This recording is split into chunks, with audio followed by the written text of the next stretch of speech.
नमस्कार, इन खबर में आपका स्वागत है। मैं विद्याशंकर तिवारी हूँ। क्या अयोध्या में राम मंदिर को लेकर के 17 नवंबर से पहले फैसला आ जाएगा? आप सोच रहे होंगे कि मैं ये सवाल क्यों उठा रहा हूँ। तो सुप्रीम कोर्ट में कुछ आज ऐसे घटनाक्रम घटित हुए जिससे लग रहा है कि 17 नवंबर से पहले फैसला आ जाएगा। दरअसल हुआ ये कि अब जो सुप्रीम कोर्ट में अलग अलग पक्षकार पक्ष रख रहे हैं। पहले जो है निर्मोही अखाड़ा रामलला विराजमान के वकीलों ने पक्ष रखा था। उसके बाद से मुस्लिम जो पक्ष है उनका राजीव धवन जो है पक्ष रख रहे थे, और जो बाबरी मस्जिद एक्शन कमेटी है उसके वकील जफर याब जिलानी हैं वो उनको पक्ष रखना था। इसी दौरान सुप्रीम कोर्ट ने एक टिप्पणी की, और वो टिप्पणी ये आई कि क्या आप लोग बता सकते हैं कि कितने दिनों में आप अपना पक्ष रख लेंगे। यदि आप ऐसा कर देते तो थोड़ी हमें सहूलियत हो जाती और हमें ये पता चल जाता कि हमें लिखने के लिए कितना टाइम मिल रहा है। ये बात आखिरकार सुप्रीम कोर्ट ने क्यों कहा?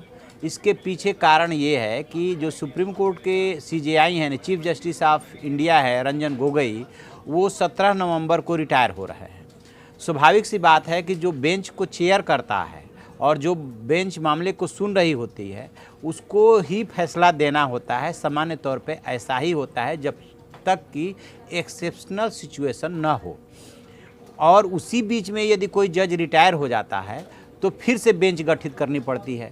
चूँकि ये संवैधानिक पीठ मामले को सुन रही है, इसलिए स्वाभाविक है कि पीठ की भी कोशिश होगी और जो पक्षकार हैं उनकी भी कोशिश होगी कि यही बेंच फैसला सुनाए। अदरवाइज फिर बेंच गठन का पूरा प्रोसेस शुरू होगा, फिर वो नए सिरे से आप यानी उतनी सुनवाई यदि वो देख भी लिया, रिकॉर्ड में है भी, तो फिर नए सिरे से आप अपनी पूरी बात रखेंगे। जो नया जज जुड़ेगा वो बात को समझेगा।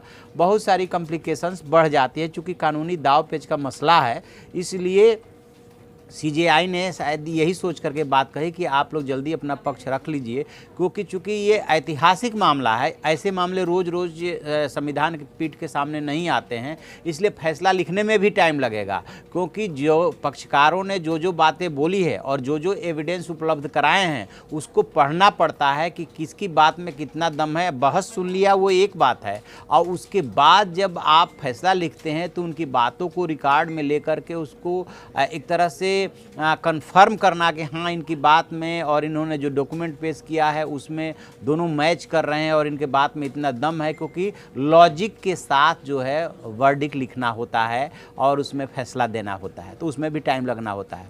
तो संभवतः इसीलिए CJI यानी chief justice of India Ranjan Gogoi ने ये बात कही, और इसके बाद से ये अटकलें लगने लगी है कि 17 नवंबर से पहले फैसला आ जाएगा। अटकलें क्या, जो वो इशारा कर रहे हैं वो यही इसी बात के लिए कह रहे हैं।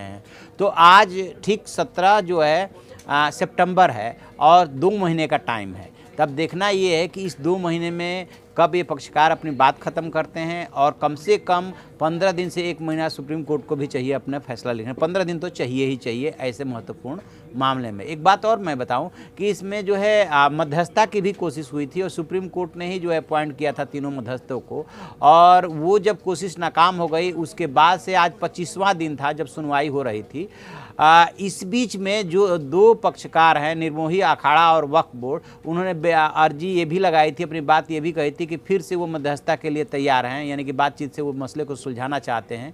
अभी उस पर एक तरह से कह सकते हैं कोई डिसीजन नहीं हुआ है कि उन सिर्फ 2 पक्षों के कहने से ही बात तो नहीं बन जाएगी ना, इसमें कई पक्षकार हैं। तो देखते हैं कि आगे क्या होता है। लेकिन एक बात लोग आस लगाए बैठे हैं कि चीफ जस्टिस ऑफ इंडिया जो रंजन गोगोई हैं वो अपने रिटायरमेंट से पहले इस ऐतिहासिक मसले को ज़रूर सुलझा करके जाएंगे। जो भी इसमें और अपडेट होगा हम आपको बताएंगे। आप देखते रहिए हमारा डिजिटल चैनल इन खबर। Thank you. इन खबर चैनल को सब्सक्राइब करें और बेल आइकन दबाना ना भूलें।